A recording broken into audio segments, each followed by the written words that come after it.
Yes, hello and welcome to Celtic World, YouTube channel and podcast made by Celtic fans all over the world for Celtic fans all over the world. And we're back, and I have no idea if we're doing this correctly. I can't really remember how to do any of this stuff.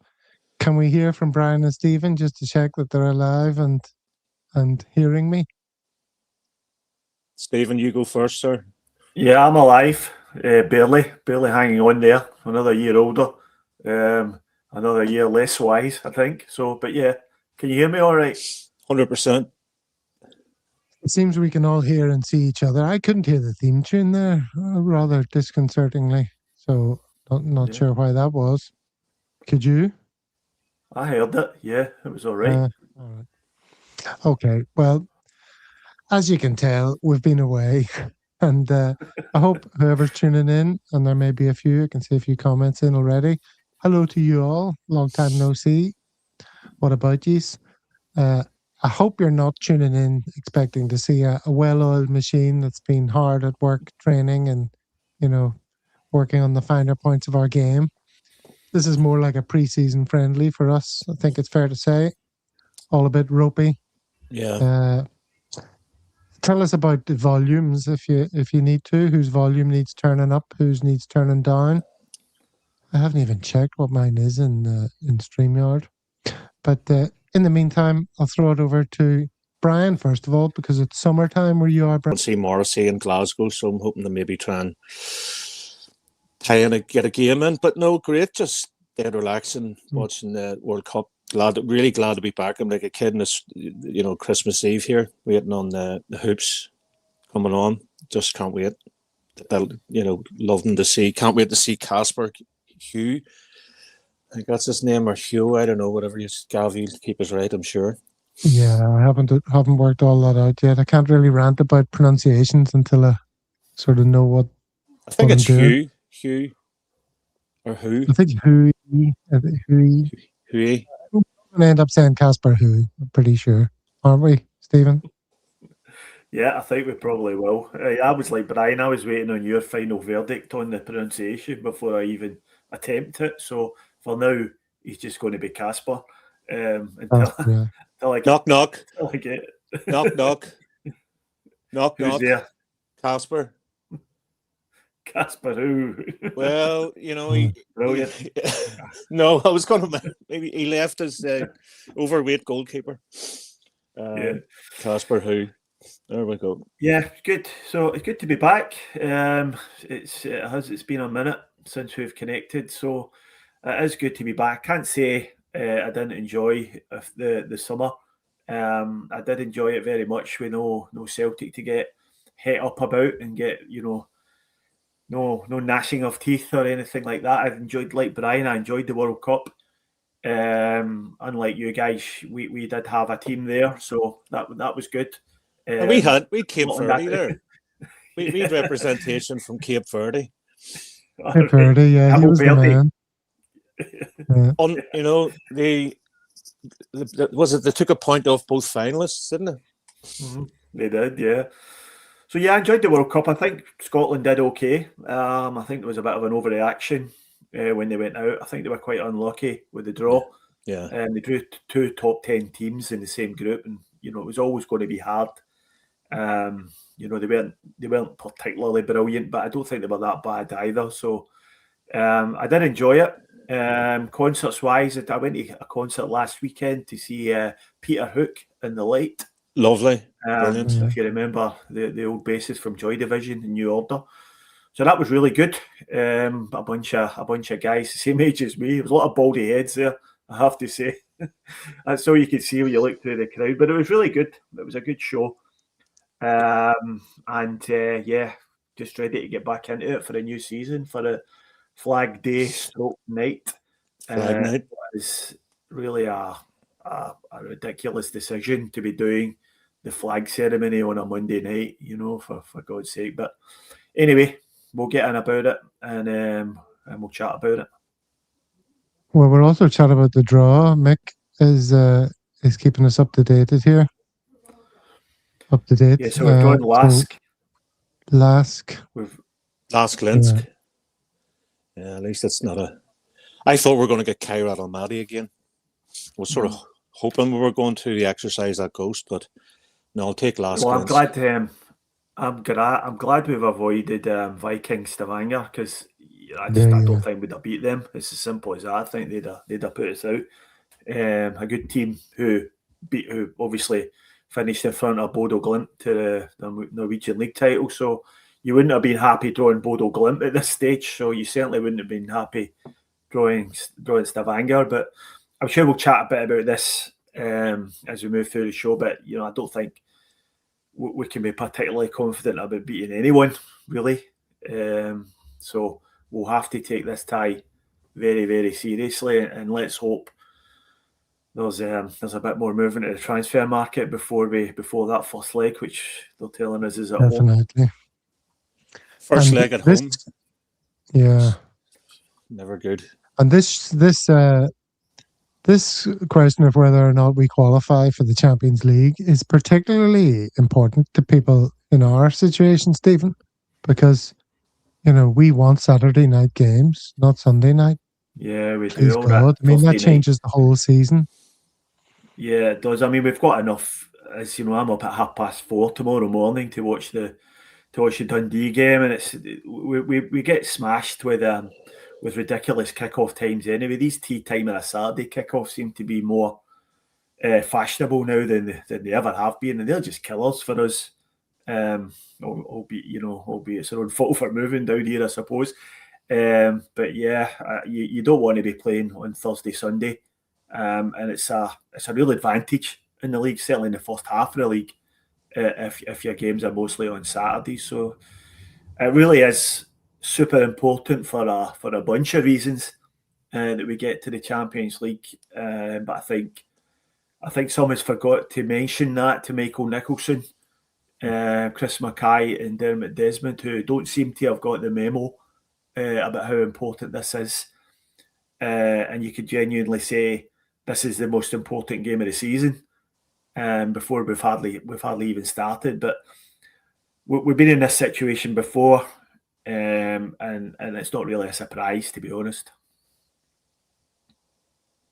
No, it's not a surprise. Well, let's take it back to then the end of last season and our experience of the summer, because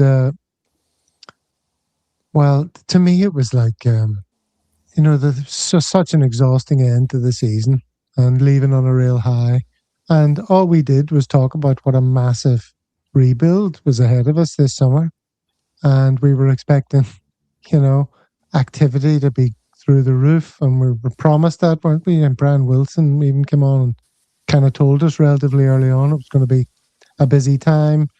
We heard from Desmond that O'Neill would be backed, and it's a strange experience because the transfer windows for us, we're kind of used to them just being achingly awful, disappointing, dragged out affairs, but this one, Brian, has been peppered with a couple of moments of absolute delight with a couple of players that have come in.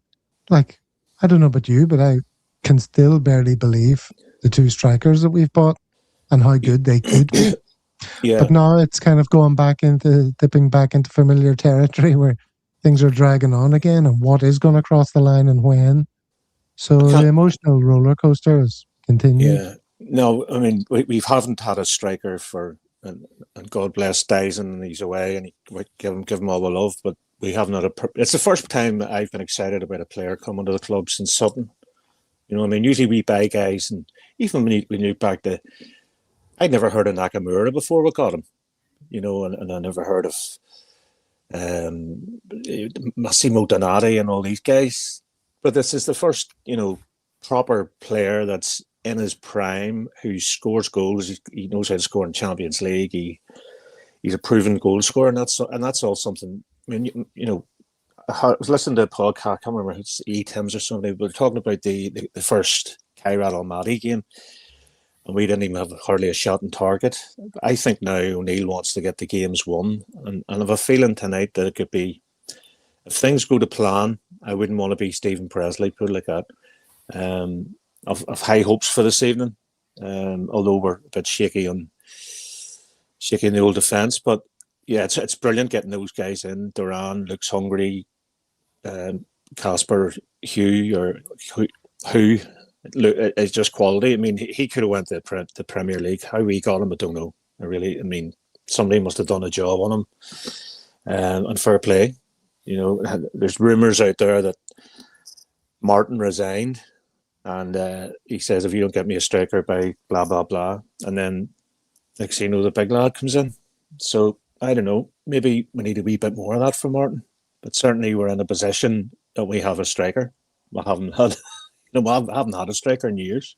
Like, no offense, Dyson wasn't a striker. Cubo wasn't replaced. Negrin doesn't know what he is. And Iheanacho was, he was a striker, but he wasn't really fit. So, yeah. Even when the Iheanacho story was going on, were you irate that O'Neill's wishes hadn't been met and that Iheanacho... I wasn't. Well, okay. It was a bit disrespectful, from the board on Martin, considering he says he wanted them, and then, the usual story. But given the choice, Iheanacho or Casper, who, I'd rather us buy nobody than buy crap, and that's my angle. Here's a question for Stephen. Whenever Duran was bought, were you excited enough by that you thought, well, even if this guy turns out to be our number one striker, at least that's something? And then you just couldn't believe your eyes when he was paired with Casper? Yeah, I mean, I was pleasantly surprised with the business they have done. I think, just going to something Brian said there, I think the reason we got Casper was because, the issues that other guys for Bodo Glint have had getting taken out of that system, and none of them have really been outstanding successes. So I think that's probably why we were able to get him, and nobody higher up the food chain swooped in for him. As far as the actual thing goes, I said, I think the last show we had before we split up for our school holidays, I was saying that I didn't think that we would sign Iheanacho because for all he made a great contribution in the run-in and he scored some really important goals. You can't really be having a player like that who can only play for like a maximum of 30 minutes a game. And as soon as it started to drag on, and pre-season training started, and the one thing he really needed was a big pre-season, and he never, when he wasn't in at the start of pre-season, I kind of suspected it was going to go this way. And then you had the sort of really, really grubby spectacle of Celtic feeding lies to their media contacts, that he was going to be earning £47,000 a week in the Turkey second division. And, these guys really must think we're all stupid, because it's not like 20 years ago when nobody knows what people in the Turkey second division earn.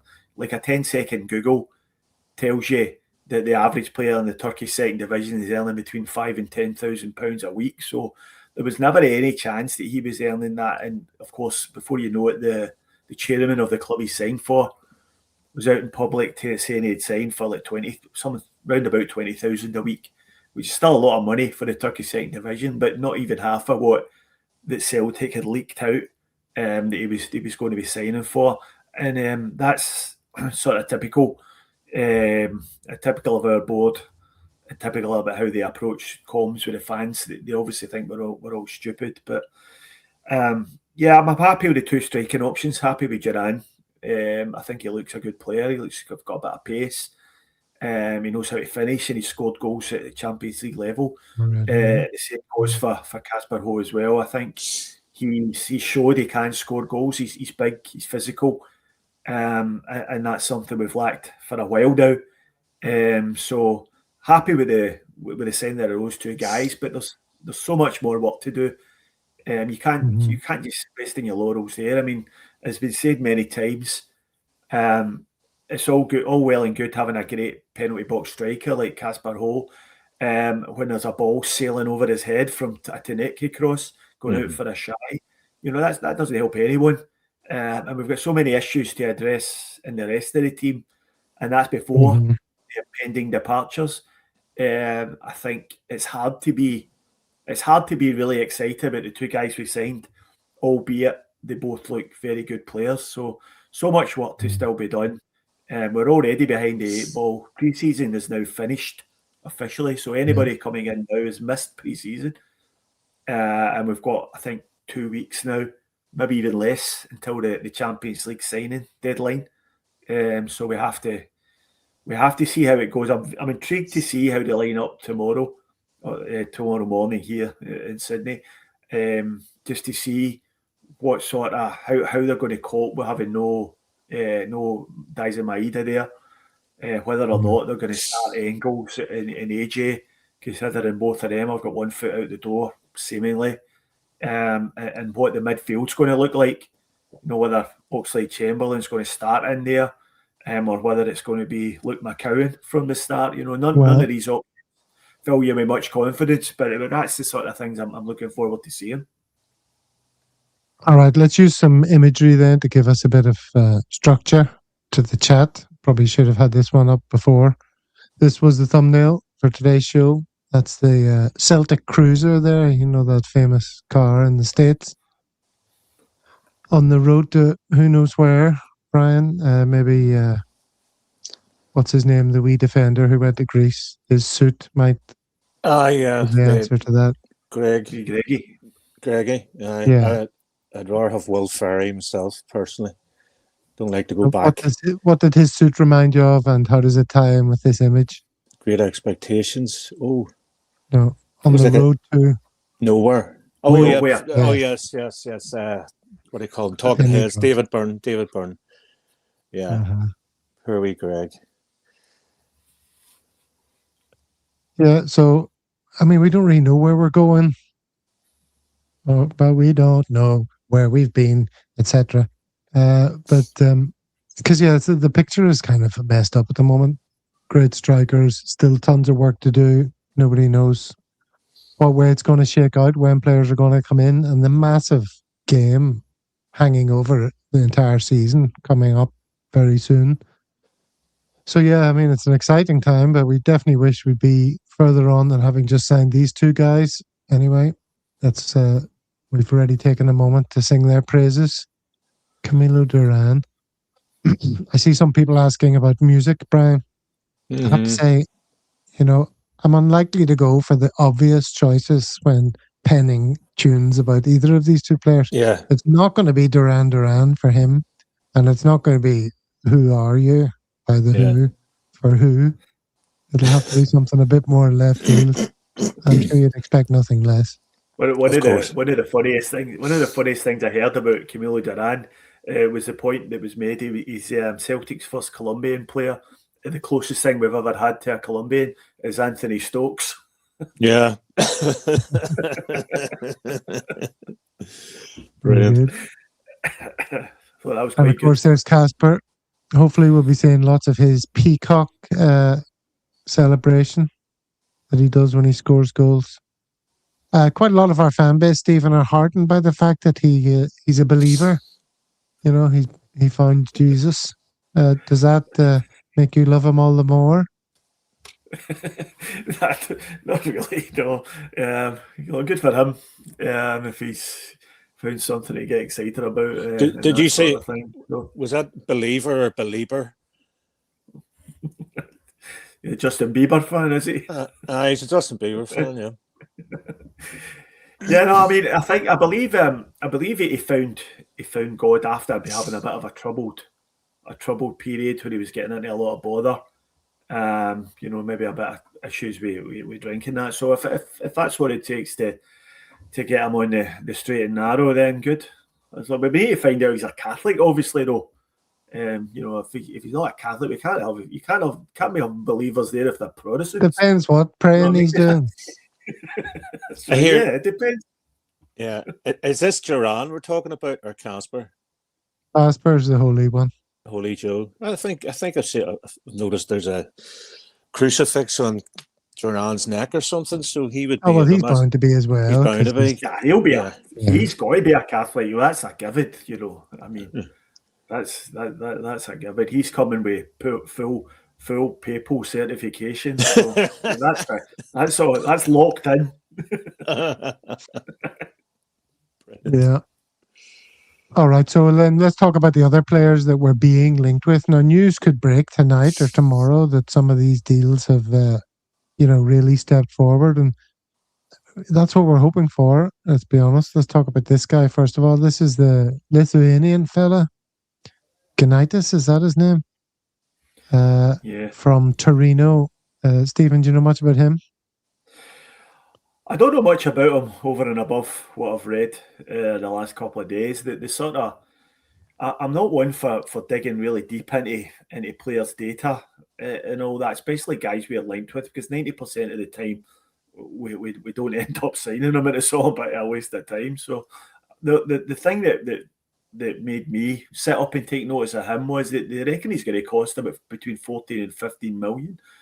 And if Celtic pay that sort of money for a player, then I'll be genuinely gobsmacked. I think. Well, I think that's the asking price in euros. I think so. There's a couple of caveats to that. They can ask for it, Yeah, and they will get it. At least the first 3 bids we put in. Eventually, they will. That seems to be how it works. Huh? yeah. Nicholson goes along and says, "No, I'm not paying anything like that." And then 3 bids down the line, he pays exactly that. Yeah, on deadline day, we end up paying more. That's the way we usually do things. But it looks, by all reports, people who know about such things reckon he'd be a bit of a game changer. So he certainly looks a good player. So, but it's whether we can get these deals over the line. We don't have a good track record, and things are really back to moving at a glacial pace now. And I'm not too sure what's really perturbing me is that how similar this all is to last summer, and the sort of rhetoric that's coming out of Martin O'Neill is so similar to what we were hearing from Brendan Rodgers last year. And everybody that at that point said, that he's just playing the media and there's things going on in the background and he's a clever operator and he never wastes a phrase. Remember all that stuff from Rodgers? But it turned out he was fighting a losing battle to get the board to sign players, and I worry that Martin, albeit he's gone down the line of the dithery old granddad at press conferences, but I just worry he's in the background. He's fighting. Everybody back? Fighting a losing battle again. Oh. Yeah. Was that me? You disappeared, or you disappeared from me? I think it was you. I think it was you. Oh, okay, all right, buddy. Just because I've been on it all summer to get a better internet connection for Celtic World, and you haven't bothered. And it's been done. Doesn't mean. Oh, has it? It's all done. I even bought a new laptop. I mean, that's how committed I am to the cause. My goodness me, that's fantastic. Yeah, it's funny, all the talk about Martin, Brian, everyone saying like arguments raging online, about whether he's just a wily old fox and he's just doing everything he can to, maintain a bit of bonhomie about the place, or whether he's furious and threatened to resign, leak that story. You just never know until it all comes out in the wash, do you? But, all right. Well, let's move on. Let's move on to another player. Yeah, Ginaitis, that could move. The other one that could move is Mika Bauer. I'm sure you're quite amused by his physical appearance, Brian. Yeah, he's 5'2" or something, and he's got a moustache like Ned Flanders in the midfield. For all accounts, he's a feisty kind of guy, so exactly what we need. Maybe not Ned Flanders. That's a bit disrespectful, but yeah, those moustaches are. I don't. I'm not hirsute enough to carry one off, but certainly I admire the young ones these days. Going for the upper lip. Something I could never do. As long as he's a good player, He's within our market. He's 4 million, 5 million. He'd probably be on $3,000 a week. We'll give him 8. Tie him down for a couple of years, but they need bodies in. It's not. You know, I don't want to be freaking anyone out, but we just don't need Sinisalo getting injured. We're sitting there with Ross Duan for the Champions League qualifier, so need to get their finger out. Like, so would you go for a porn star, Stephen, or Bobby Ball, Rock on Tommy? Yeah, I can see the resemblance with both of those. Yeah, but I have to say, my first thought, and you know, I'm far from an expert on the subject, but he does carry a bit of the German porn star look about him. You're far from an expert. Come on, we're all friends here, Stephen. I'm far from an expert, Gav. You know, I really. It's 2026. I dabble and no more. He does have that look about him, but you know, as Brian says, you know, as long as he's a good player, so he wants to come, and by all accounts, we've agreed personal terms and all the rest of it. I wouldn't know. I don't go in for that kind of stuff, you know, with the moustaches. Well, that was just a wee joke because you said he wanted to come to Celtic. Obviously, is what you meant. Oh, sorry. Yeah. I haven't been in. Yeah, I've been a good. Well, as we said before, Brian, you know, we were talking about religion, and we're just having a wee, you know, we're just talking shit about religion. Yeah. Obviously, we don't care what he believes in. I don't care if he's. But do we care about the forehead sizes? Because this boy, we can't really slag off the captain across the river with wee Mika Bar rocking up with a big forehead.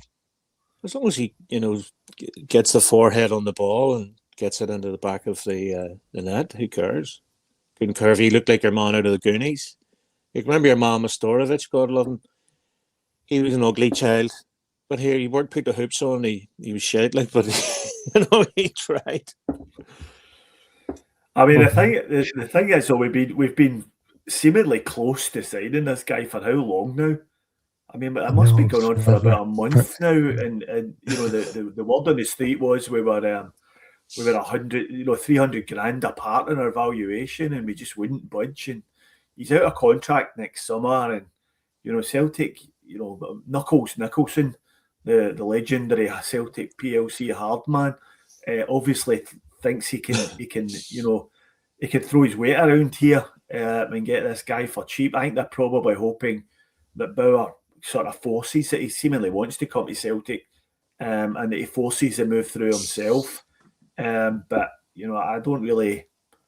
I'm not sure what's happened. I wouldn't be surprised if he's just one of these players we just don't sign and we're just constantly linked with. And yeah, but you'd like to see it over the line. It did sound like one that we were just going to tie up really quickly because it came from nowhere, and it sounded like it was, you know, on the brink, because it was as if his agent, who's also the agent for Nicholas Kuhn, just got in touch and said, "Should we do this again? Should we give you this player and you can turn him around and sell him on like happened with Nicholas Kuhn, because that was pretty tidy payday for me. So here's a chance to do it with this other guy." And I thought because of that, it was all going to be tied up in super fast time, and we were going to be rubbing our hands together. But yeah, I mean, nothing happens quickly. No, it doesn't. And here we are now, you know, just staring down the barrel of the first game of the season. And you know, some of these guys in midfield, there's a glaring hole in our squad. I mean, if everybody's fit in the squad, we look okay. But midfield and wingers, we're woefully short. I think Duran is going to have to play on the wing whether he wants to or not, whether that's his best position or not. He's going to have to take up one of those wing positions. And who plays on the other side, I don't know. Who knows? Yeah, but again, these are all good players. It seems, you know, they're not people that were jumping up and down and saying, "Oh, don't sign him, he's pish." Well, I think the sort of to the extent that we can know anything, they look good. The conclusion that you have to arrive at is that we're okay at talent identification. because a lot of the players we're being linked with, as you say, are good players with good numbers, with good data behind them. Look as if they've played at a reasonably high standard. Quite a couple of them were at the World Cup, and in the case of the guy Bauer, a guy who's highly rated, and he's got a lot of upside to him. But it's just getting these. Yeah, it's just getting these deals over the line. That's where we're failing. We're identifying players okay, but we just don't get them. So that's the concern, is that it's just going to keep going the same way, and we're going to end up in the week before the qualifier, or even the week before the end of the transfer window, scrambling around for loan signings again. All right. Well, that's midfield. If we could get those two in for midfield, that would go a long way to settling the nerves. And as everybody says, it's players out first. So the Engels and Johnson deals are likely to. You have a feeling they're going to wrap up relatively soon. Do you think AJ's being sold below market value? I mean, 15 million. That's a disgrace.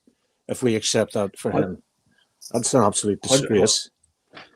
You're 100% right, Brian. I was going to make exactly that point. I think it's a shocker that we're letting him go for that amount of money for two main reasons. One, he's just had an excellent World Cup where he's been right in everybody's field division, so his name's out there. And secondly, it's the EPL. It's an EPL team who are looking to buy him. Now, these guys, the players down there, like bang average players, are changing hands for 50, 60 million. Yeah. And we're selling arguably our most important player for 15 million. I mean, I think Maeda was undervalued at 10 million as well, but you could maybe make a case that was more to do with the fact that he was promised a move last year. It never materialised. He gave us another year, an extra year, arguably won as a league, and we let him go a reduced fee, as a sort of thank you to that. But no such thing applies to Alistair Johnson. And I think when I first heard, Everton were interested or some other EPL teams, I automatically thought over 20 million would be where you'd be starting to look for. The value you'd be starting to look for. So I think it's, and I get that he's 27, he'll be 28 soon. But if you look at, as I say, what players are changing hands for down there, I think we should be looking for far more. And Alfonso, I'd like to see them. I'd like to see them holding out a bit more. Aye, your man Alfonso Davies, the Canadian international, plays for Bayern, has been touting him to go to Bayern, saying this is exactly what we need. We need AJ in here. And see David Moyes, I would be fucking saying, right, you can have him for 65. I know that's not going to happen, obviously, but you think about it. He's a good season in the EPL for Everton. Everton don't have a right back. Seamus Coleman retired. He does well. They're going to treble their money on him. If they buy AJ for 15 and he does well, and next City or somebody comes in, or Spurs or Chelsea, you're talking about 50 mil. So we just need to dig our heels in on that one, and see if AJ throws the toys out of the pram, then let him go for that. But let's try and get the most. It doesn't seem to me to be the type of player that would do that, though. He's got 3 years left in his contract, which is the key metric here. So we could sell him next summer and still get very good money. I mean, even next summer with 2 years to go in his contract, Maeda in the last year of his contract went for 10 million. So you could still sell him next summer for at least 10 million. So I mean, at the moment with our other options at right back, he's worth far more to us than £15 million. So, and that's my problem. We won't replace him adequately, if at all. There is a sort of notion going around that they've already decided that Donovan, because Donovan's played almost every minute of the pre-season games at right back, and they've already decided that he's going to be the first choice right back if Alistair Johnson goes, and that would be a travesty. So I don't know if we need to set realistic evaluations on our players and say, right, you can move if someone coughs up that amount of money. But I just feel as if we just lift our skirts far too quickly at the first guy, the first team that passes us by with an offer. and it just seems to be. And the other thing is, when we're buying players, things move at a snail's pace. But when we're selling players, things are moving double quick. Do you know what I mean? It's all done within 24 hours. You think about it, right? He's on a 3-year deal, so he's probably on about whatever 20, 30 grand a week with us. So there's £5 million straight away, right? He's a Canadian international. He played at the World Cup. You're talking about another 10 there, and he's a first team player for us. So minimum 20, minimum, and that's even at that is the minute 20 million. And then they'll flip him and sell him on a couple of years and make 30, 40 million, like Cucurella did with Brighton. They bought him for 15 and flipped him to Chelsea for 80 or something, Well, we'll see what washes out with the numbers, yeah, but I think we're all in agreement that if AJ does go, which it's looking like he almost certainly will, it should be for more than the reported amount currently. Remember, Stephen, at the start of last year, we did flag up that if one player was going to leave at the end of the season, it would be him. But then because he was injured for so much of it, I thought maybe he'll give us another season before there's too much interest. But the World Cup, I think, certainly helped his profile, getting in that team of the group stage and all that. So, that definitely looks like it's going to happen. And then Arnie Engels to West Ham. The interesting thing about this story is, and we sort of discussed it a little bit on the group chat, the Celtic World group chat, is, a lot of people turning their noses up at why would he go to West Ham? He should be at a strong EPL team and that kind of stuff. Brian, do you think Celtic fans were a bit, we need to get used to the fact that our players leave and go to clubs that we consider much smaller? Well, he's going to go to West Ham. Your man, Jared Bowen, has said he's going to stay with them. So he's their main guy. So, he's going to go into that team. West Ham have sold a few players, so he's going to go into the team and become an instant hero. He played 2 games a week. He'll have no Europe, bit of League Cup, so he'll not have the grueling season that he would have with us. However, he'd be playing a lot more games physically. And, he's in London. And do you know what I mean? He has a good couple of seasons, brings like West Ham go up. And there's Chelsea might look at him, or Fulham, or any of the London clubs, Spurs, or maybe not Arsenal, but there's that pathway for him. And if you're living in London, you can always nip back to Germany or Belgium, wherever he's from. It's a bit more multicultural, but I don't think. I mean, it's the Premier League money. It's the financial doping that keeps going on. Premier League and UEFA and all are cracking up about your man Infantino's plan, but should have been doing it all along. Premier League, just getting the best players and paying them as much money as they want.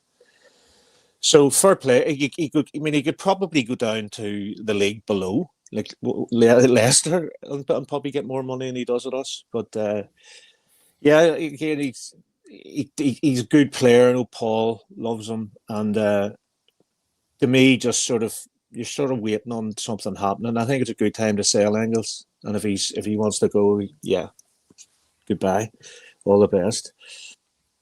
Good sell on. So, Stephen, is that essential for you?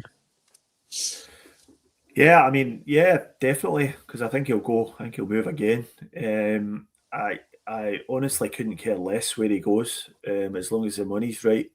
If he wants to go to the Championship, if that's what floats his boat, I think as has been said many times, I think there's a very good chance that West Ham will come straight back up again, given the profile of the club and the size of their support and stuff. So, for that point of view, maybe that's what he's thinking about. But if they don't, and he's stuck in the Championship, and that's not great, considering, there was EPL teams and Serie A teams sniffing around him in the January transfer window. From his point of view, I don't think it's a good move. But as you say, Brian, the big lights of London sort of do attract a lot of players there as a big selling point.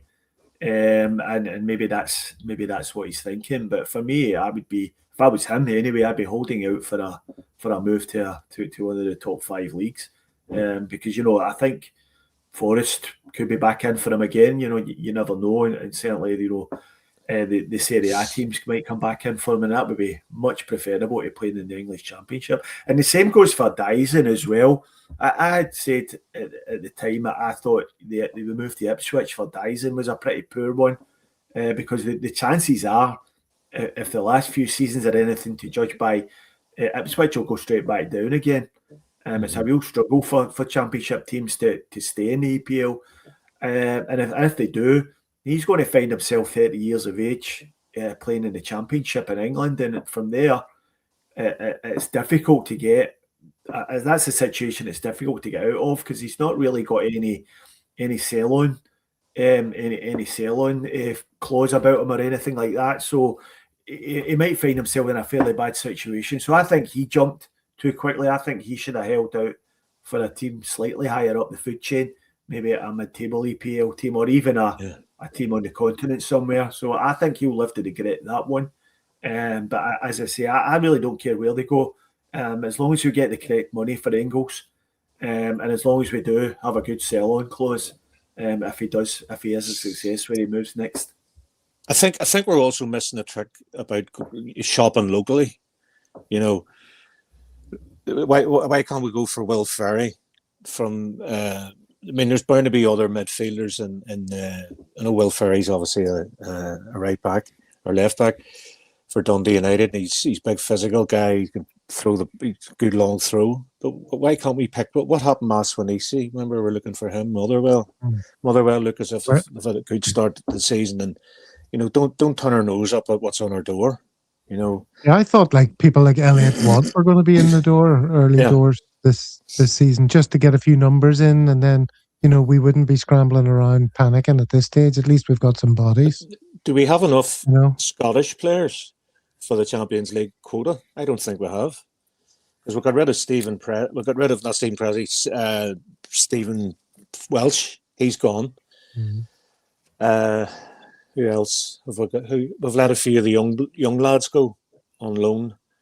So in terms of having the homegrown level of players, we're sort of, if we bring in, I think we're okay. I think that's what Ross Doohan's doing there, and also Dane Murray will take Stephen Welsh's place in the Euro squad, and he's homegrown as well. So. I think we're okay. A couple of those young'uns might come in after pre-season. Do you think they might feature? Well, I mean, the boy, Thomas Hatton is the latest one to be rated, and again, I'm interested to see if he's on the bench tomorrow morning against Dundee, because if you're going to, I mean, we are short in the wide areas, that's for sure. And it could be a way to plug one of those holes, at least in the short term. But what we don't want to see with a player like that is, I don't want to see him just disappearing back down to the South of Scotland League, playing against butchers, bakers, and candlestick makers. I think he certainly looked the part, and he didn't look any worse than Taneke or Balikwisha. So I would like to see him getting a spot at least in the squad. And getting a few minutes to see what he's got, because sometimes these young players could just come from nowhere. And we talk about them as young players, but Hatton's turning 20 shortly. He's not young. He's not a 17-year-old boy. He's not. This is not a Lamine Yamal or anything. This is a guy who should be playing professional football by now, and he should be playing first team football. So if he's not going to come into the squad this season, then the argument is that he probably shouldn't be around next season when he turns 21. So you've got to get. I'd be interested to see if he gets a crack tonight, given the fact that we're so short in the wide areas to start with. The Spanish guy that we have, Stephen, the under 16, apparently he knocked in 100 goals last season, and he's being linked with. I would just bring him into the squad. What's the worst of having him? The thing about him is, I don't know if they're even allowed to play him though. I think he's only 15. So is he 15? So the worry is, he's already on the radar of a couple of Spanish teams. I think Bilbao, we're looking at him. They've got their home-based Basque players policy, and he qualifies for that through his heritage. So, I don't think when he turns 16, I think he'll probably get snapped up just the same as many of the other young kids are. But certainly we've got a problem in that area, because he does. You're absolutely right. He looks a great player. He looks a magnificent young player, and a guy who will be knocking at the first team door over the next couple of years. But unfortunately for us, money talks, and these guys are being tempted away by salaries that we can never pay them. Certainly not as teenagers. And also there's no pathway. When was the last kid come through of any kind of significance? James Forrest, Tierney, Well, they have to be good enough, don't they? Yeah. I mean, the last player who was good enough was Ben Doak, or is Ben Gannon Doak, as he now wants to be called. Another man of God. Since we're on the subject, a devout Catholic. So he was a guy who, he was good enough, and we did give him first team minutes at 16-year-old under Ange. He actually came off the bench in a Rangers game. But still, he went to Liverpool, and there's something needs to be done about that collectively by the Scottish football authorities, because it's just not right. What's being done, they're just snapping up, and it's not just us. They're snapping up the best academy prospects from all the Scottish teams for pennies, without any prospect of ever playing them in the EPL. That they're buying them to loan them out. I heard an interest. I was listening to the Axon pod today, and they had a thing on. They were saying that some source they had in some academy system down south. They're saying that they're basically harvesting these players from Scotland to play in their own academy teams, to make those teams better, so that it helps develop players who are already there. So they're not even being bought to play. They're not being bought to play for Liverpool, Arsenal, whoever. They're being bought to play for the academy, so that the kid there who's maybe going to be sold for 20, 30, 40 million somewhere down the line, so that he develops better with a better quality of player in the team. So it's all wrong, and something has to be done about it from the football authorities. Okay, speaking of prospects, then let's finish our little run through possible players coming in the door. We hope wingers. We're back in for this Gijamis character from Frosinone, who was mentioned a considerable time ago, as Martin O'Neill would say, by Martin O'Neill. Remember when he said he made us all think that deal was about to cross the line, and then it didn't, back in January. We're back in for him. He's supposed to be another really exciting player. I mean, geez, if we do end up getting all these players, there's, I'm licking my lips, Brian. How are your lips doing? Well, my lips are sealed, Gav, as you know. It's till they've got the shirt in the back. I don't really care, and I don't. I mean, I was going into newsnow.com and all this nonsense and rumors about this, that, and the other, and if I believe we had the wage bill last year was shocking, and the board's defence. Now it's not a big defence, but they need to get boys off the wage bill, and that was the thing. So they're going to get the big earners off. AJ Ingles, they're probably on about 30 a week, so get shot of them. It is exciting if they get a couple of, there's still people knocking around from the Brendan days. Even Brendan first time. You think of Ralston and stuff, but it'd be good to get new bodies in, new faces in. Like your man Casper sounds like he's not a shrinking violet. He's confident in his own ability. Duran's, another one that's going to bring. You see him and Fozzie doing the love in. So the rest of the team need players in and about them, and need people in to help them, because things go stale. And again, AJ, he was only there for a handful of games last season, and it's unfortunate because of his injury. But would you rather have a £50 million defender in the treatment room, or somebody who can actually physically go on and play the game like Ralston? So Yeah. See, Gejemis is a guy. I mean, the interesting thing about him is, as you rightly said there, Gav, Martin had us all believing in the last transfer window that he was just about to sign. But he also name checked him again the other day there, and basically confirmed that we're interested. We're very interested in him, and that's weird to me because he's left himself open to look a bit daft if this doesn't come off. But very, very, I mean, and you don't know how much of this is true, but it's very, very disheartening to see, to read reports today or yesterday that we've had a 6 million bid knocked back, considering, the figure's been spoken about for this guy are between 8 and 10 million. And we've gone in there with a 6 million bid and, surprise, surprise, it's been booted out. So we can now look forward to another 4 weeks of another 6.5 million bid going in and getting booted out, and then play the long game, and again, just like Bauer, but before you know it, a month has passed and we haven't signed the guy. So I think Martin O'Neill, I think he needs to be very careful here, because I think the board are leading him a merry dance just the same way as they did Brendan Rodgers. And I think as we get closer to the end of the transfer window, you'll see him being more and more frustrated with the lack of signings coming in. But these are deals that could all be done today. We have the money. It's all sitting in the bank. We know we've got sales coming. We've got 25 million at least coming for Engels. Even if it is only 15 for Johnson, that's 40 million between two players.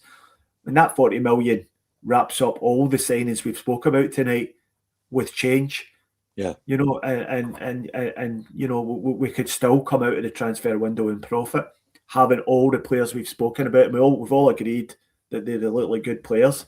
And we can supplement that with a few maybe local signings. But as you mentioned, Brian, maybe a goalkeeper. And all of a sudden we'd be going into the new season and certainly getting into the Champions League qualifier in really good shape. And there's just no reason why we can't do these deals, apart from the people who are trying to close the deals. And that's the concerning part, isn't it? We've been here before and we know how the movie finishes. Well, everything you said could equally be applied to this guy, Hassan. I mean, this is another story that's just dribbling on all summer, Brian, isn't it? Yeah, it's what's the delay? He's in Real Oviedo. Didn't they get relegated? So they need to sell him. We've got the money. He's not going to be on a huge amount of money a week. He's probably going to be on about 8. We'll give him for 15, 16. Let's just get it done. There's also, I mean, I've heard the wild rumor out there, and I don't even want to say it in case I might not linked it. But we're trying to get as many people off the wage bill to get, and then Jack Grealish is coming in. Now, that's, I don't know. He's not going back to Everton. Yeah, he's not coming to us. Of course, he's not. He's not coming to us. No, I think we can file that one under no chance. No chance, right? There we go. But First of the season for me. This sort of notion that we have to sell before we can buy someone is just nonsense. We don't. With the money's there, we have a large chunk of cash sitting in the bank, and if they don't want to sign anyone before they've sold someone, then that's a choice. That's a choice by the board. Yeah. There's no reason for them to be taking that stand, apart from, I don't know, optics or something. Because it makes no sense. It makes no sense that we're sitting here tonight, discussing players we could have signed weeks ago, and we could have been, bled into the team over the course of the pre-season games, and they could be up to speed and ready to go by now. But instead, there's so much uncertainty. It's really difficult to know who's going to be playing tomorrow or who's going to be playing next week. You just don't know what's going to happen. So much uncertainty. I mean, that could have been the name of the show tonight, because that's where we're at. And the worrying thing is, if most or all of these go tits up for whatever reason, things are looking very bleak. Whereas if they all come in, we could be incredibly excited about this whole new look Celtic with a whole bunch of quality players, getting to know each other and getting to understand each other's games and all of that. And if we can just get past this LASK business, we're in the Champions League and everyone's got a platform to strut their stuff. So before we wrap up the show, we need to talk about the game tonight. And now that we know our opponents in the Champions League qualifier, how confident we feel. Are we pretty confident of 3 points in Flag Night, Brian? Yeah, I think Martin will want to get the game put to bed early. I personally think it'll be 2 or 3-0 with us scoring early and us having the majority of the game. I think we've now got goals. We know where the goals are coming from. So, every game you were going into, you never were going to think you thought where the goals coming from. Okay, Negron was popping in with 1 or 2, and I can't even remember who else was scoring it. But Dyson wasn't scoring. But it's good that we've got 2 proper strikers, number 9 and a number 10. I think number 11 maybe. Is that it? But anyway, I think we'll win 3-0, and I don't think it's going to be anything to worry about. Really, Brian. Stephen. Having seen our 2 big rivals from last season drop points already, hilariously. I mean, it'll only be hilarious if we get all 3 and we're sitting pretty. Is that what you expect the table to look like? I expect us to win. I'm not sure I share Brian's optimism that it's going to be a comfortable win. If you cast your mind back to last season's opening game against St Mirren at home, we won it. We won, I think, 1-0 with a bit of a sclaffed Luke McCowan effort in the last 5 minutes of the game. I feel as if, I don't want to be a harbinger of doom, but I feel as if that's where we're heading again. I think it's going to be tight. I think the deal have showed, as Martin O'Neill said in his press conference, they showed last season they can cause us some problems. They almost put us out of the cup, and I just think we're going to struggle because we've got nothing in the wide areas, and the midfield is not any better than it was last year, and that was the thing that was the areas that caused us most concern last year. Was we weren't getting anything from the wide areas. We've sold Dyson from there, so we're weaker in the wide areas, and the midfield. If Engels doesn't play tomorrow, then who knows what's going to happen. We saw last year when Engels was out for a prolonged period injured, the midfield just looked so pedestrian and just so pretty poor. So I think if he doesn't play tomorrow, I think we have to play him. I think we have to play him, and I think we have to play Johnson as well, regardless of what's coming down the pipe transfer wise. Because without him in midfield, we just look really, really average. And I think we might. I think we'll win the game, but I'm not sure it'll be that comfortable. Right, I think we're all in agreement with that. And what are our chances of getting past LASK, Brian? Is this going to be another Kairat? No, I don't. It's a season of depression. No, well, I mean, UEFA Sunday night games. No, I think we will have enough just about to get through. I think that the whole going into the Kairat game, you had the whole thing about Dyson wanted away, yet Brendan was pissed off because he couldn't get the players. There were a lot of factors. The travel, you were wondering where the goals were coming from. Even when Dyson was playing, whereas tonight, I'm confident that both our new strikers will score tonight, and I think they'll put the game to bed. And in terms of Lask Linsk, we'll have to. If the big hitters are still there, if AJ's still there, he has to play. If Engels is there, he has to play. And if they've got 1 foot out the door, then they don't play. And that's my worry would be not the scoring, would be the other end of the pitch. For us, and it's like Sinisalo and CCV looks a bit ropey, but then again he's only coming back from injury. But here's hoping. That's Scales will be back for the Champions League, won't he? He's only out for a couple of games, so he'll be available. Trust Well, he'll not be all. Like, available. I can see Stephen laughing at the thought of if we're putting all our hopes in Liam Skills in the Champions League. I know, but he does all right for us in the Champions League. He just go and kick people.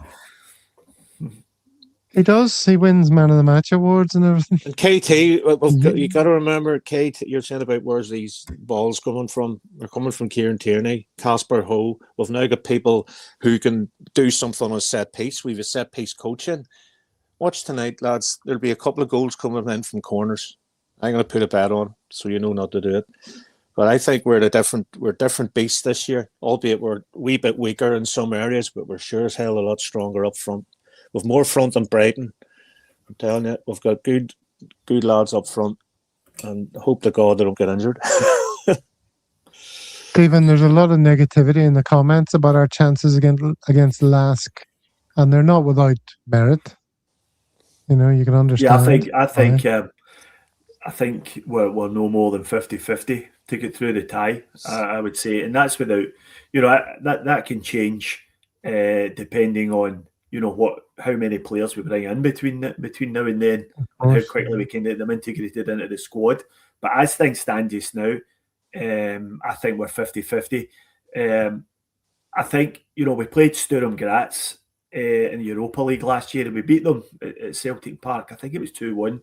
We beat them, but it wasn't as if we walked all over the top of them. They weren't that bad, and this team obviously finished ahead of Sturm Graz in the Austrian League. So they're probably a better team than Kairat, who put us out last year. So loads of work to be done, and if we go into that tie the way we are just now, I think it's a toss of a coin, and it could come down to moments in games. And I'm not sure. I'm just not sure we've got the quality in the middle of the park to come out on the right side of a game like that. But it could be a game. Really is it's so important, and it really is so frustrating that we're in the same position again. Desperate for signings. With as I mentioned previously, with arguably our most important game of the season just on the horizon. And looking at what I can't read it, is it Willie McMillan says there? I can't see. Martin in Europe is a different manager. Look at the results we picked up last year, going away to Feyenoord, beating them, or was it Utrecht? I can't remember. Look, whatever it was, Martin and going to Bologna, Feyenoord and Bologna. So Martin doesn't, excuse my French, shit the bed as much as Brendan did in Europe. Although Brendan's probably got a slightly better record, but I don't think Martin knows how to set a team up in Europe, and he knows to go long, and we've options now to go long if we have to go long and bypass the midfield. And a big lad up front, he's going to take his chance. He's confident, both of them. So let's have faith. Let's all be positive going into it. Let's not have any negativity seeping out towards the players. Let's get behind them tonight. Fuck the board. Let's concentrate on the team, and hopefully we'll get a few players in, and the good guys will roll on. Well, it remains to be seen. We can see in the chat there's a few Sound of Music references coming in. They'll be coming in thick and fast, whenever the game is in front of us. But for now, it's time to say adieu to you and you and you. Yeah. As was always troubled me. It always troubled me, that song, because it doesn't really fit, does it? The word "you" doesn't rhyme with adieu. Yeah, not in the proper pronunciation. It does if you're from Scotland. It's uncomfortable. You and you. Yeah. Anyway, all right. That's enough of that crack. All right. Well, so later on today there will be tactical review. So you can tune into that. There's nothing to review, but they're going to tactically look forward. Preview. Well, there you go. Couldn't have put it better myself. Thank you for helping me out there, Stephen. Saw me struggling to make sense of that. And although it's been a bit of a struggle for a couple of reasons, coming back and dusting off our podcasting equipment, after a long break, we managed to get through an hour and 5 minutes. So well done, gentlemen. Thank you, Brian. No problem. Glad to be back. Delighted to be back. I'd say it's Good to see everybody, Stephen, yourself, and Paddy, and all the boys in the chat. Just looking forward to it. Another wee. Yeah, be happy if it was a nice wee steady one. The last year was there was only like we don't need another last season. Don't need another last year. My heart doesn't. Nobody wants that. Nobody wants that.